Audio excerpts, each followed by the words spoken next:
সুধী বৈষ্ণব ভক্তবৃন্দ, প্রণাম রইল আপনাদের চরণে। আশা করি সকলে ভালো আছেন। প্রণাম জানাই আমার শ্রী গুরুদেবের চরণে। প্রণাম জানাই অনন্ত কোটি বিশ্ব ব্রহ্মাণ্ডের নায়ক শ্রী ব্রজেন্দ্র নন্দনন্দনীর চরণে।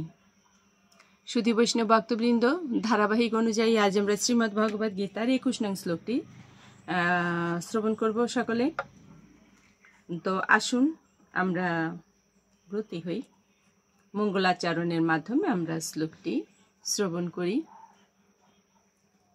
অজ্ঞানতিমিরান্ধস্য জ্ঞানঞ্জন শলাকয়া চক্ষুরুন্মীলিতং যেন তস্मै শ্রীগুরুবে নমঃ। নমো বিষ্ণুপাদায় কৃষ্ণপৃষ্ঠায় ভূতলে শ্রীমতে মহানাম স্বামিনীতে নমামিহে। বাঞ্ছাকল্পতরুভ্যশ্চ কৃপা সিন্ধুভ্যেব চ পতিতানাং পাবনেভ্যো বৈষ্ণবেভ্যো নমো নমঃ।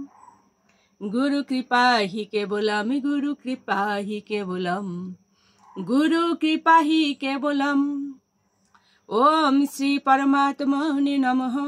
ওম শ্রীমদ্ ভগবতে শ্রীগীতায় নমঃ। নারায়ণং নমস্কৃত্য নরং চৈব নরোত্তমম দেবীং সরস্বতীং ব্যাসং ততো জয়মুদীরয়েন। মুখং করোতি বাচালং পঙ্গুং লঙ্ঘয়তে গিরিম यत्कृपा तमहं वन्दे परमानन्द माधवम्। ॐ नमो भगवते वासुदेवाय। ॐ नमो भगवते वासुदेवाय।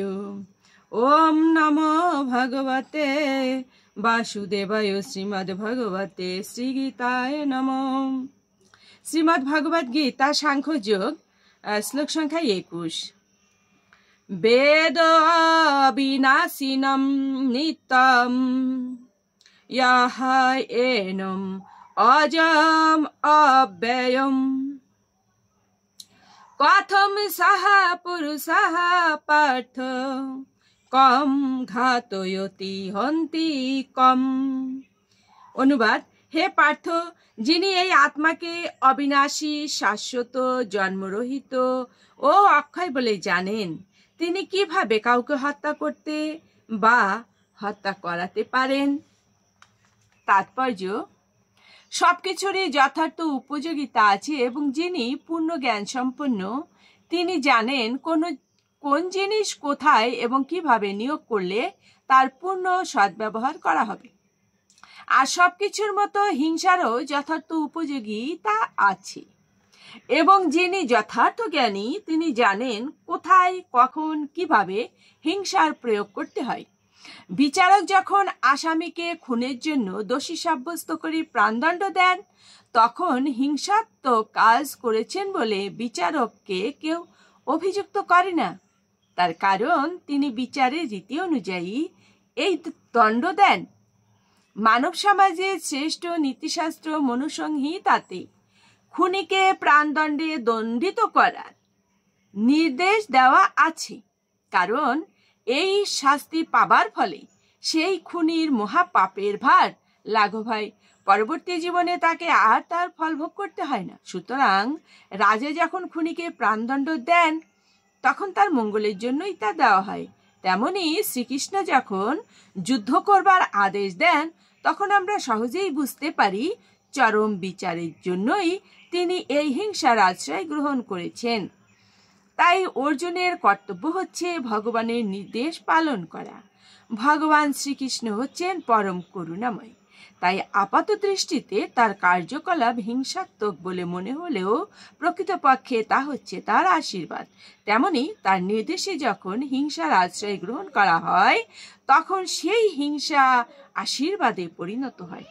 আর তাছাড়া ভগবান শ্রীকৃষ্ণ এখানে অর্জুনকে শিক্ষা দিয়েছেন যে মানুষের প্রকৃত পরিচয় হচ্ছে তার আত্মা এবং সেই আত্মাকে কখনো হত্যা করা যায় না।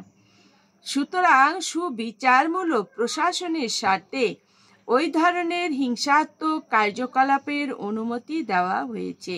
শল্য চিকিৎসক অস্ত্রোপচার করেন রোগ সারাবার জন্য, রোগীকে মেরে ফেলবার জন্য নয়। শ্রীকৃষ্ণ হচ্ছেন স্বয়ং ভগবান। তার আদেশ অনুসারে যুদ্ধ করার ফলে অর্জুনের কোনো পাপ হবারই সম্ভাবনা নেই, উপরন্তু তাতে সমগ্র মানব সমাজের সর্বাঙ্গীন মঙ্গল হওয়াটাই স্বাভাবিক। সুধী বৈষ্ণব ভক্তবৃন্দ, আমরা জানলাম ভগবানের উক্তি অর্থাৎ শ্লোকের মাধ্যমে অনেক কিছুই। তো সুধী বৈষ্ণব ভক্তবৃন্দ, এগুলো আমরা শুধু শ্রবণ করব না, বাস্তব জীবনে প্রয়োগ করব। তো আসুন আমরা মাহাত্ম বলে বিশ্রামে যাব। তবে তার আগে আমি ভক্তচরণে প্রণতি জানিয়ে নিবেদন রাখব, আপনারা প্রতিদিন গীতার শ্লোক শ্রবণ করবেন।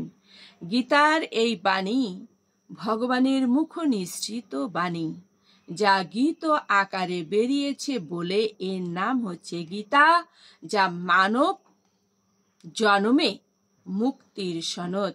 সুধী বৈষ্ণব ভক্তবৃন্দ, আসুন আমরা মাহাত্ম শ্রবণ করে বিশ্রামে যাব। ওম শ্রী পরমাত্মনে নমঃ। ওম শ্রীমদ্ ভগবতে শ্রীগীতায় নমঃ। গঙ্গা গীতা চ সাবিত্রী সীতা সত্তা পতিব্রতা, ব্রহ্মা বলির ব্রহ্মবিদ্যা ত্রিসন্ধ্যা মুক্তি গেহিনী, অর্ধমাত্রা চিতানন্দা ভবগ্নি ভ্রান্তি নাশিনী, বেদোত্রয়ী পরানন্দা তত্ত্বার্থ জ্ঞান মঞ্জুরি। ওম তৎসৎ। ওম নমো ভগবতে বাসুদেবায়। নমো ভগবতে বাসুদেবায়। নমো ভগবতে বাসুদেবায়। শ্রীমদ্ ভগবতে শ্রীগীতায় নমঃ। শ্রীগীতায় নমঃ। শ্রীগীতায়।